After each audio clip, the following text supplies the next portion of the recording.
si tu me rejoins pour ce nouveau signe. Je vais utiliser le tarot des rêves de Gaïa et un message du tarot de la transformation d'Osho pour voir le message qui pourra t'être proposé aujourd'hui dans ce tirage. Et je vais mélanger les cartes. Tu verras en accélérer la disposition et on se retrouve pour la lecture et le voyage tout de suite après.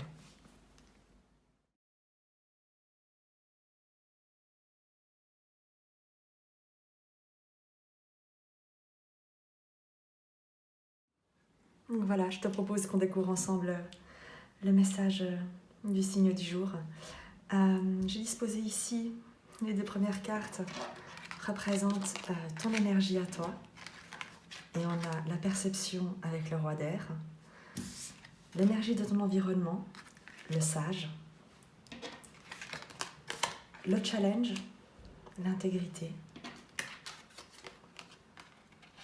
la ressource ou la force, enfin ta force ou une ressource positive extérieure, la vieille femme, le résultat, la sagesse avec la réalisation, le 10 de terre.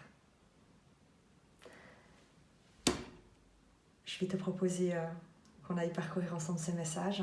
Le tarot des rêves de Gaïa est particulier parce que même s'il s'appuie sur les mêmes symboliques que le tarot de Marseille, le tarot original, donc l'air, la terre, le feu et l'eau, sa numérologie est différente, ses arcanes majeurs également sont différents, donc les significations ne sont pas celles du tarot de Marseille. Les cartes sont parfois un tout petit peu différentes, voire très différentes, et je m'appuierai peut-être un tout petit peu sur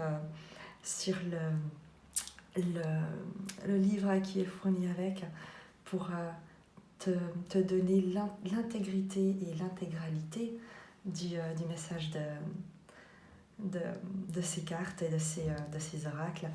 On ira également découvrir tout à la fin le message au travers du tarot de la transformation d'Osho pour voir s'il y a encore une sagesse complémentaire qui peut être proposée. On commence donc par tes énergies à toi. Et donc, comme je l'ai dit, on a la perception et le roi d'air.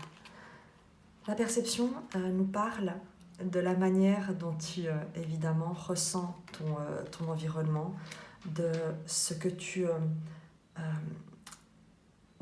vois, de ce qui te parle dans ce que tu expérimentes. Il y a une idée de compréhension, d'être capable d'identifier, d'interpréter l'information que tu reçois, qui t'est transmise, et qui te permet de comprendre ce que tu ressens et ce que tu vis. Il y a aussi, avec cette carte, l'occasion d'examiner ta façon d'analyser et de comprendre les expériences que tu fais, et l'occasion également d'observer la manière dont tu tires des conclusions sur ces expériences que tu traverses. Dans le livre, il y a une image qui est extrêmement intéressante par rapport à cette idée de perception et parfois de perception erronée qu'on peut avoir d'une situation au travers d'une petite histoire que je vais te partager. C'est l'histoire de 6 aveugles et de l'éléphant. Chacun d'eux se tient devant un éléphant. Le premier se trouve à la tête de l'éléphant et ses mains touchent sa trompe. À cause de sa forme et de sa façon de bouger, sous ses mains, l'homme croit que l'éléphant ressemble à un serpent. Le deuxième se trouve près d'une défense de l'éléphant. À cause de sa forme pointue et aiguisée, l'homme croit que l'éléphant ressemble à une épée. Le troisième se trouve auprès d'une oreille de l'éléphant. À cause de sa forme plate et sa façon d'onduler, l'homme croit que l'éléphant ressemble à un éventail. Le quatrième se trouve devant une patte de l'éléphant. À cause de son épaisseur et de sa puissance, l'homme croit que l'éléphant ressemble à un arbre. Le cinquième se trouve auprès de l'un des flancs de l'éléphant et lorsqu'il ressent cette étendue solide, il croit que l'éléphant ressemble à un mur. Enfin, le sixième aveugle se tient auprès de la queue de l'éléphant, et à cause de la sensation tactile qu'il en a, il croit que l'éléphant ressemble à une corde. Ayant 6 opinions complètement différentes, fondées sur l'information dont dispose chacun, ces hommes entrent en conflit. Chacun des aveugles croit qu'il a raison et que les autres ont tort. Les aveugles commencent à se battre entre eux, attachés à ce point à leur propre croyance que chacun a envie de faire du mal à ceux qui ne sont pas d'accord avec ce qu'ils croient. Soudain, quelqu'un s'approche, quelqu'un qui voit s'approche d'eux et leur crie d'arrêter. Il leur demande pourquoi ils se battent et les aveugles donc, lui expliquent leur différence de perception. Et l'homme qui voit leur dit « Mais vous avez tous raison. La trompe de l'éléphant est semblable à un serpent, la défense de l'éléphant est semblable à une épée, l'oreille à un éventail, la patte à un tronc d'arbre, etc. etc. Mais vous vous trompez tous aussi, parce que chacune des parties que vous avez touchées n'est qu'une partie de l'éléphant dans son ensemble. » Donc ensuite, voilà, les aveugles se réunissent, découvrent l'entièreté de l'éléphant et constatent qu'au final, chacun d'eux avait une partie de la vérité. Et celui qui leur a permis de mettre en commun leur perception, leur a permis de voir, c'est un peu, j'imagine, la personne que tu incarnes dans ton environnement. Tu es celui qui a un regard qui englobe et qui prend en compte l'ensemble des informations que tu peux percevoir de manière réelle ou ressentie et qui, avec le roi d'air, parvient à communiquer autour de lui et à ceux qui l'entourent cette vision de sagesse. Le roi d'air, c'est celui qui est fiable, sage, déterminé, droit, solide. C'est un personnage qui est attaché à l'ordre, à la justice et à la justesse. Le roi d'air, c'est également la personne qui a un comportement éthique, qui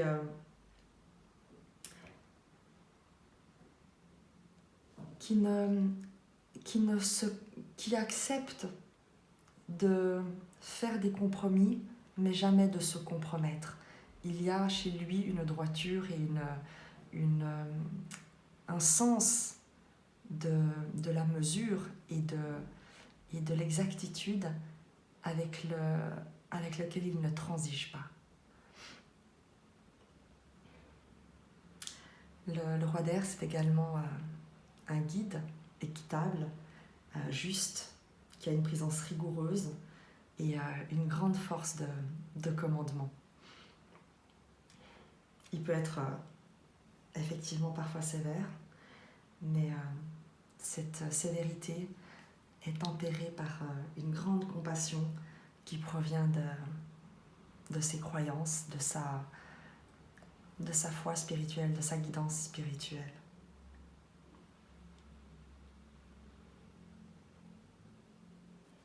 Il y a aussi, avec ce roi d'air, évidemment quelque chose de l'ordre d'une certaine intransigeance parfois, qui doit être,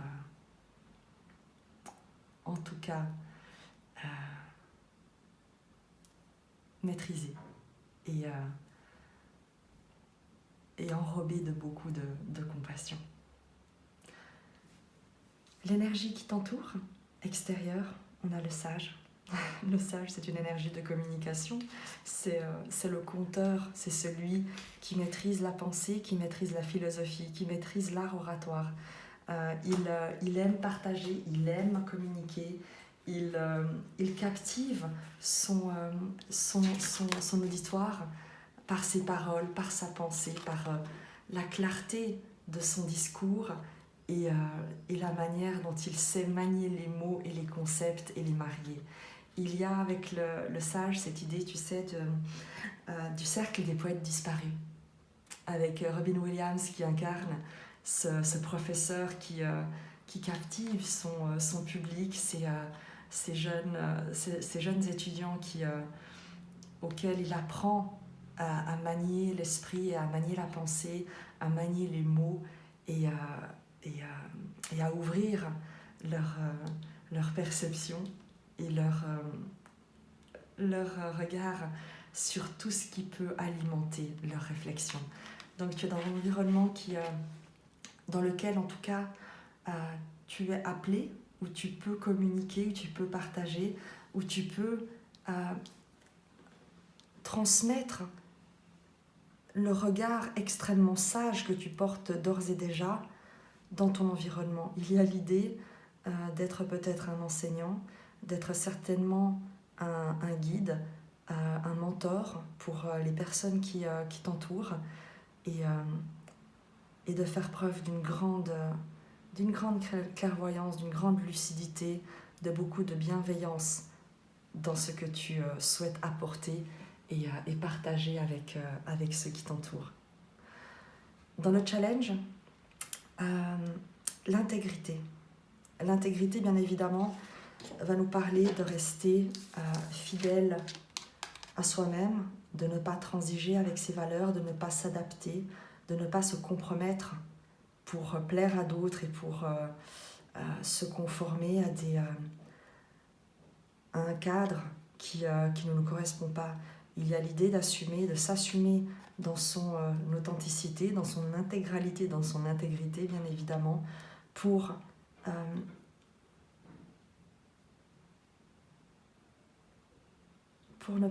ne rien perdre de la figure d'autorité et de la sagesse que tu incarnes. L'intégrité va aussi ici nous parler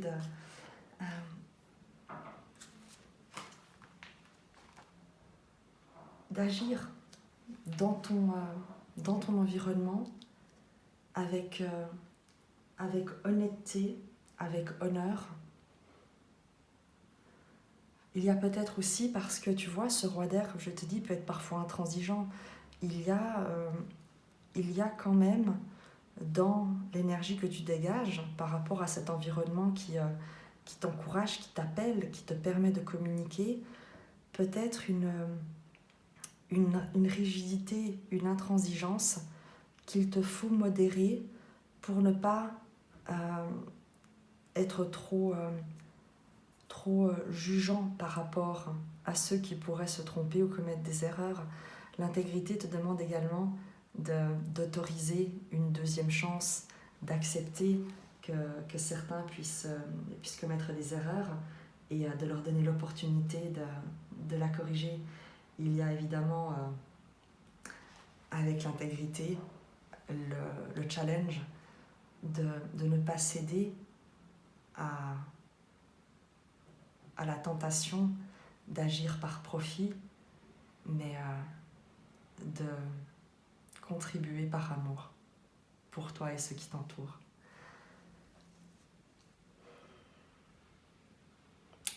Je ne sais pas si tu as remarqué, mais on n'a que sauf le roi d'air et le 10 de terre, on n'a que des arcanes majeures. Et toutes nous parlent de sagesse, d'incarner un enseignant, une personne qui a un savoir, une sagesse à transmettre. Et j'ai l'impression que ce qui est très important avec ce challenge, c'est que justement, de par le public qui est le tien, de par le rayonnement que tu as lorsque tu parles, lorsque tu t'exprimes, lorsque tu diriges, tu es peut-être un chef d'entreprise, tu es peut-être une chef d'entreprise, tu es peut-être une communicante, un communicant dans ton travail, un thérapeute, un psychologue ou même, ne serait-ce que dans ton quotidien, tu es appelé à interagir avec beaucoup de personnes pour lesquelles tu représentes un mot de vérité, un mot de sagesse, un mot de réconfort, un mot d'espoir. Et dans cet environnement qui boit tes paroles qui te suit, qui t'écoute et pour lequel tu es inspirant et porteur de lumière, il y a l'idée, avec l'intégrité en challenge et ton énergie de perception, de prendre en compte la vérité des autres, de prendre en compte également la vision des autres, le vécu des autres, le parcours des autres, que chacun a que le chemin de chacun est juste et que chacun a son propre chemin à parcourir, a ses propres expériences à faire, dont il est amené à tirer les apprentissages qui lui seront nécessaires pour poursuivre ce voyage. Donc même si avec ces deux cartes on nous dit que tu as une maîtrise, une connaissance, une sagesse, une expérience, un savoir-faire, une précision de la pensée, quelque chose de très pointu, de très analytique, de très stratégique, que tu maîtrises parfaitement ton sujet, que tu le connais et que tu le maîtrises et que tu es capable de le proposer avec beaucoup de rectitude et de précision et d'exactitude et d'expertise. On te demande de considérer avec l'intégrité que les personnes auxquelles tu t'adresses sont également porteuses d'une vérité qui leur est précieuse pour leur propre évolution, et que ton rôle avec la sagesse dont tu disposes, la vision claire, peut-être, tu vois, on avait cette image de l'éléphant, le fait que ces personnes peut-être ne perçoivent qu'une partie de la vérité, ton rôle ne consiste pas à leur dire que c'est faux, mais à les inviter à explorer peut-être davantage cette vérité qu'ils détiennent, pour qu'eux-mêmes puissent faire le voyage et découvrir l'entier de l'éléphant et discuter avec d'autres pour voir quelle est la vérité des autres. Il y a l'idée d'inviter à la réflexion ceux qui t'entourent grâce à ton charisme, grâce à ton intelligence, mais pas de faire le travail à leur place.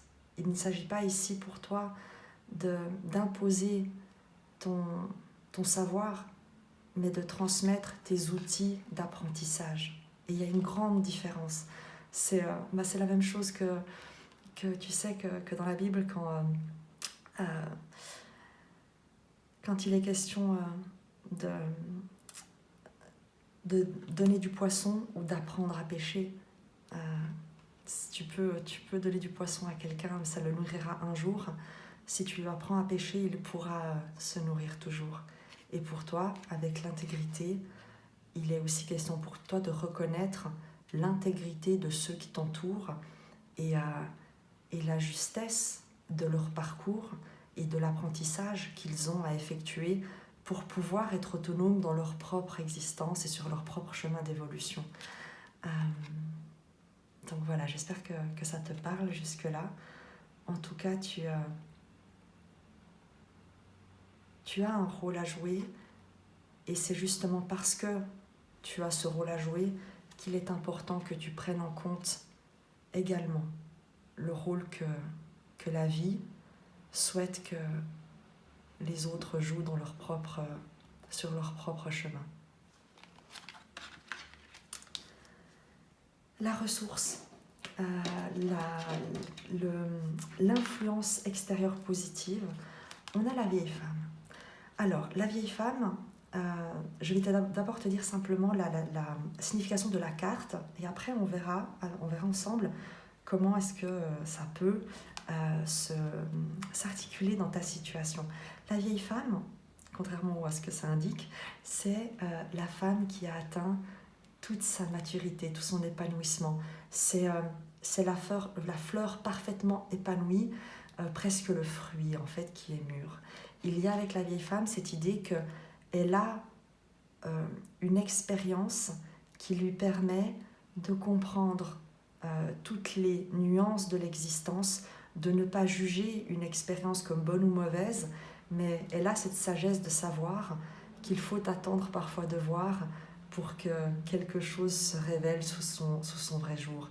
La vieille femme, c'est également, donc la carte de la vieille femme, c'est une femme qui n'a plus besoin de prouver sa valeur. C'est une femme, et de nouveau c'est un symbole, c'est une énergie qui n'a plus besoin de jouer de rôle, de porter des masques pour être la mère, l'épouse ou la jeune fille ou montrer ses accomplissements. Elle est tout à la fois et tout rayonne et émane d'elle sans qu'elle ait à faire le moindre effort. C'est une figure, c'est une énergie rassurante, aimante, guérisseuse, qui sait avoir et présenter la vibration juste au moment où cela est nécessaire. Lorsqu'elle doit être la conseillère, elle sera d'extrêmement bons conseils. Lorsqu'elle doit être la figure maternelle, douce, accueillante, simplement pour accueillir une tristesse, une peine, elle est parfaitement capable d'avoir ce rôle sans jouer le sauveur ou la sauveuse. Lorsqu'on lui demande de décider, lorsqu'une situation lui demande de décider, elle décide sans aucun doute, et en acceptant également que sa décision peut-être devrait être modifiée, mais elle accepte l'impermanence. Elle a cette vibration de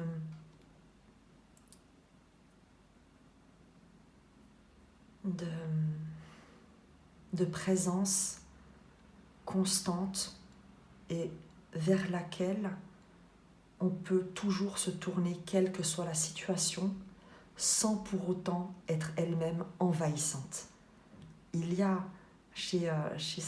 dans cette énergie une idée de présence bienveillante, mais jamais intrusive ni étouffante. Est-ce que, puisque c'est une ressource extérieure, une influence positive extérieure, est-ce qu'il s'agit dans ton environnement d'une personne que tu connais qui a cette énergie, qui peut être ton ou ta partenaire, qui peut être peut-être un guide, un mentor, un thérapeute, un personnage ou un conseiller juridique ou bancaire, ou vraiment ça dépend de ta situation, mais tu la reconnaîtras si ce message est le tien, parce que c'est une énergie extérieure auprès de laquelle tu te sens bien. Tu ne te sens pas vidé lorsque tu es près d'elle et que vos échanges se terminent. Bien au contraire, tu te sens toujours soit apaisé lorsque tu en as besoin, soit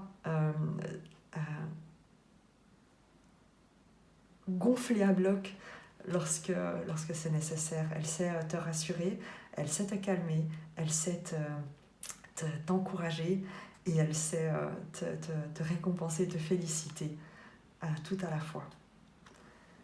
Donc c'est vraiment une ressource précieuse que tu as à tes côtés et qui ne te demande rien en retour. Elle n'a pas besoin de quoi que ce soit en retour.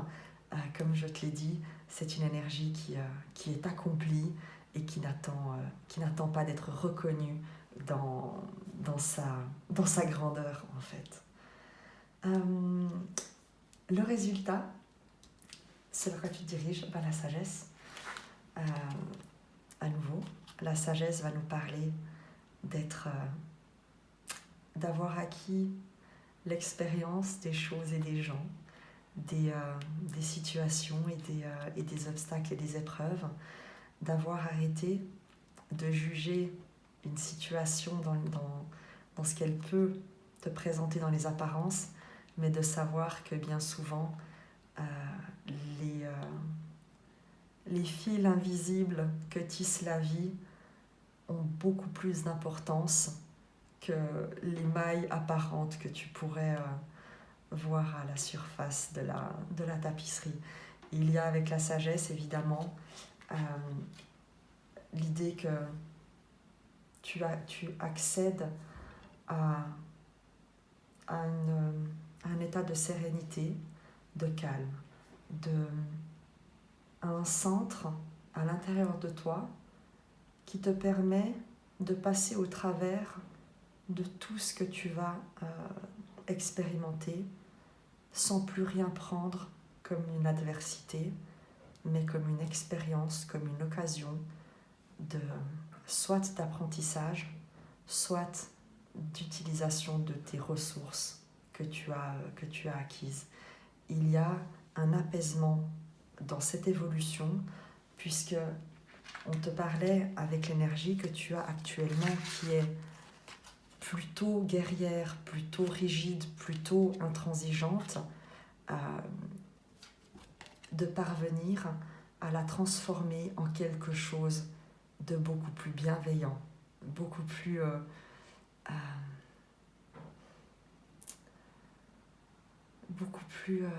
aligné avec ce qu'est l'expérience terrestre, la vie, là où par le passé ou actuellement, tu pourrais te retrouver à vouloir imposer une vision qui serait la tienne. Tu te diriges vers la sagesse de comprendre que la seule vision qui soit et qui équivale est celle de l'esprit, avec un grand E. Je vais regarder simplement dans le livre brièvement s'il y a encore, puisque c'est le résultat et que c'est important, s'il y a encore un message ou quelque chose qui pourrait être important et dans lequel tu pourrais te reconnaître. Il y a l'idée que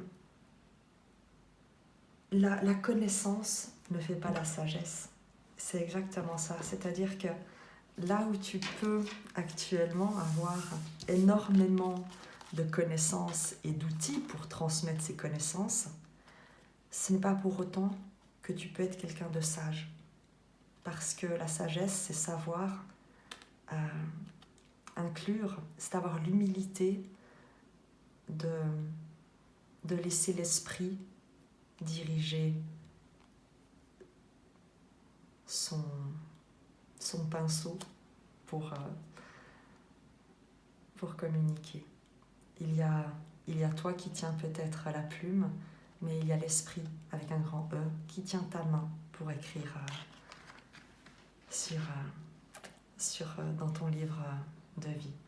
La sagesse, c'est une très belle carte associée avec ce tirage parce qu'elle nous parle d'une illumination, d'une compréhension, d'un équilibre, d'une mise à disposition de toutes tes ressources, de toute ton expérience, de toute ton intelligence, de toutes tes perceptions, une mise à disposition de la vie et non plus de tes ambitions peut-être. La réalisation avec le 10 de terre. Le 10 de terre,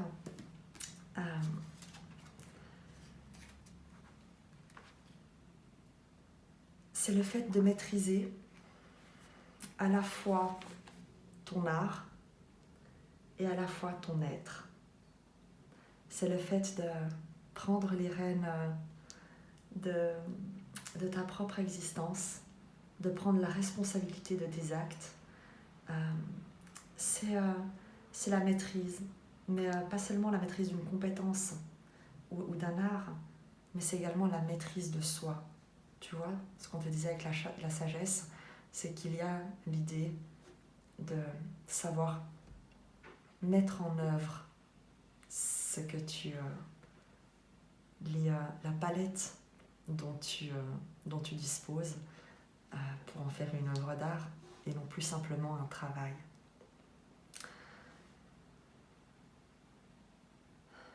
Il y a également avec le 10 de terre d'avoir peut-être d'être parvenu à une importante révélation par rapport à ce qui a été vécu, aux épreuves qui ont été traversées.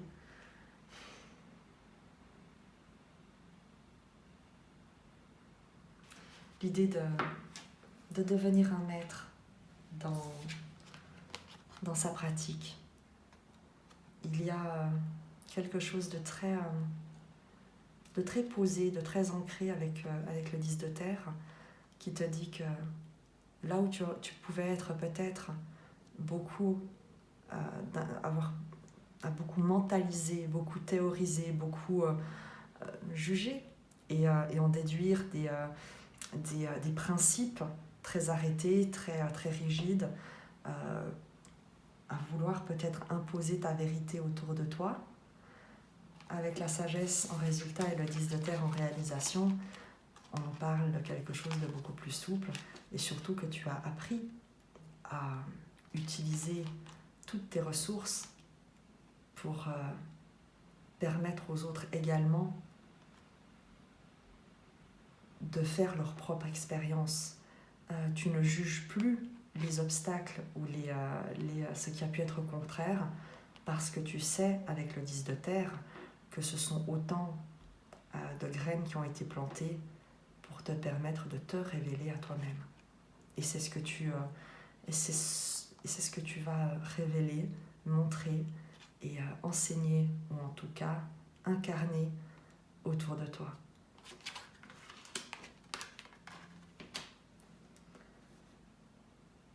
Je vais juste regarder s'il y a un complément d'information dans le livret.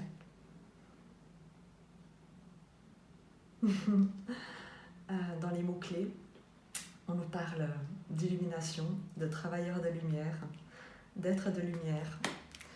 Donc, avec la carte de la sagesse, tu vois, qui tient cette lanterne, et ce 10 de terre qui nous parle d'être de lumière et d'incarner la lumière.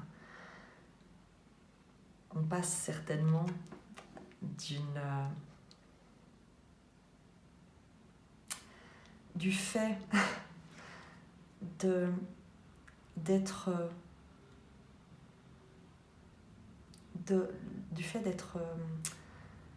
d'être brillant à celui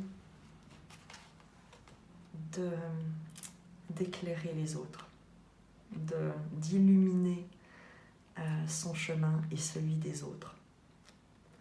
Il y a ceux qui sont brillants pour aveugler, et ceux qui illuminent pour éclairer. Et c'est en fait l'évolution qui est la tienne en travaillant sur ce challenge de l'intégrité. Je te propose d'aller regarder la sagesse que nous partage Osho.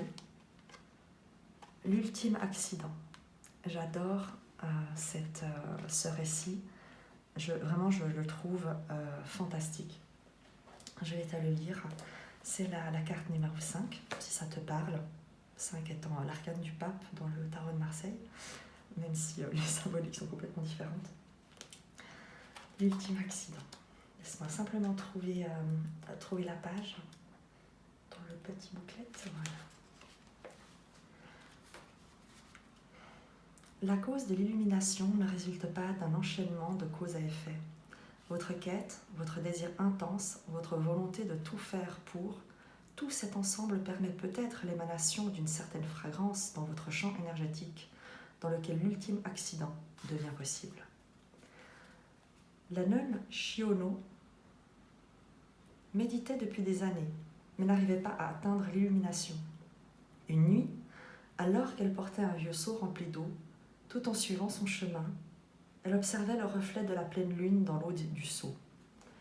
Soudain, les liens de bambou qui maintenaient le seau se rompirent et le seau s'effondra. L'eau s'en échappa, le reflet de la lune disparut et Shiono s'éveilla. Elle écrivit ce poème. Par tous les moyens, j'ai essayé de garder le seau en état, espérant que le bambou fragile ne se casserait pas. Tout à coup, tout s'écroula. Plus aucune eau, ni aucune lune dans l'eau. Dans mes mains, le vide. L'éveil ressemble toujours à un accident, car il est imprévisible. Vous ne pouvez ni le provoquer ni le gérer. Mais comprenez-moi bien, ce n'est pas parce que je dis que l'illumination ressemble à un accident que vous ne pouvez rien faire pour y parvenir. L'accident n'arrive qu'à ceux qui ont tout fait pour, mais il n'arrive jamais à cause de cela. Ce qu'ils font sert uniquement à créer une situation propice pour que l'accident arrive, c'est tout. Tel est le sens de ce bel incident. Il me faut vous parler de Shiono. C'était une très belle femme, et quand elle était jeune, même l'empereur et les princes la courtisaient. Elle refusa parce qu'elle ne voulait être en amour qu'avec le divin. Elle alla de monastère en monastère pour devenir nonne. Cependant, même les grands maîtres la répudièrent. Il y avait tant de moines, elle était si belle, qu'ils en oublieraient Dieu et tout le reste. Et donc, partout, on lui fermait la porte. Alors que fit-elle ? Ne trouvant pas d'autre solution, elle se brûla le visage et fut entièrement défigurée. Puis elle se rendit chez un maître. Il ne put même pas savoir s'il s'agissait d'un homme ou d'une femme. Elle fut alors acceptée comme nonne. Elle étudia et médita continuellement pendant 30 ou 40 ans. Puis finalement, une nuit, elle était en train de regarder le reflet de l'eau dans le seau. Elle était en train de regarder le reflet de la lune dans le seau. Tout à coup, le seau tomba, l'eau s'échappa et la lune disparut. Et ceci fut le déclic. C'est toujours un déclic qui déclenche une renaissance. Quand ce qui est vieux disparaît et que le renouveau apparaît. Tel fut le déclic. Soudain, l'eau s'échappa et il n'y avait plus de lune. Elle dut alors lever les yeux, et la véritable lune se trouvait là. Subitement, elle s'éveilla à ce fait. Tout n'est que reflet, illusion, puisque perçu à travers le mental. Alors que le seau se démantelait, à l'intérieur, le mental se démantelait aussi. C'était le moment. Tout ce qui pouvait être fait avait été fait. Elle avait accompli tout ce qui était possible. Il ne restait plus rien, elle était prête, elle l'avait mérité. Cet incident ordinaire devint le déclic. Tout à coup, tout s'écroula. C'était un incident. Plus aucune eau, ni aucune lune dans l'eau, dans ma main, le vide. C'est cela l'illumination. Quand dans votre main c'est le vide, quand tout est vide, quand il n'y a personne, pas même vous, vous avez trouvé le visage original dont parle le zen. Osho. Et tu vois, peut-être que justement ici, il est question de démanteler le mental pour l'illumination. Et j'aime beaucoup une chose aussi, c'est que, regarde, tu avais cette carte de la vieille femme qui est ici. Et je trouve que ce récit de la nonne Shiono, c'est un peu cette vieille femme en fait. Et son récit est peut-être la ressource de sagesse qui peut te servir. J'ai beaucoup aimé faire ce voyage avec toi. Je trouve à nouveau qu'il y a une très belle résonance entre les cartes et leurs messages. J'espère que tu as apprécié ce voyage. En tout cas, moi, j'ai eu beaucoup de plaisir à le partager avec toi. Et j'espère qu'il saura t'inspirer. À très vite. Je t'embrasse.